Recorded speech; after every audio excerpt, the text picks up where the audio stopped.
Umaasa naman si Senadora Grace Poe na makakamit niya sa Korte Suprema ang anyay katarungan para sa mga inihaing disqualification case laban sa kanya. Ipinagdarasal din daw niya ito sa kanyang yumaong ama na si Fernando Poe Jr. At nakatutok si Mariz Umali.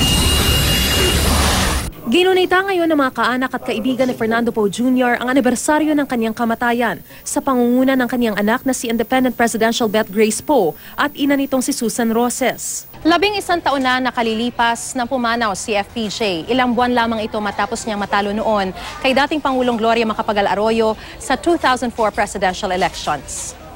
Tulad ni FPJ noon, kine-question din ngayon ang citizenship ng senadora. Dagdag pa dito ang pag-question kung naabot niya ang residency requirement para sa pagtakbo sa pagkapangulo.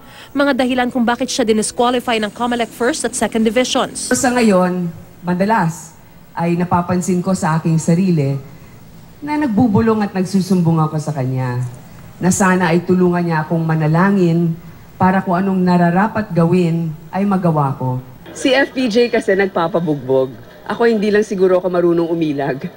Ayon kay Poe, hindi man daw siya nawawala ng pag-asa sa COMELEC, umaasa siyang makakamit ang anyay katarungan sa Korte Suprema. Sana ang maging basihan talagang nila muli ay ang mga ebidensyang isinumite namin at sana ay iinterpreta nila ang batas base sa hustisya at kung ano talaga ang makatarungan. Hindi lamang sa letra ng batas, kundi sa espiritu rin ng batas.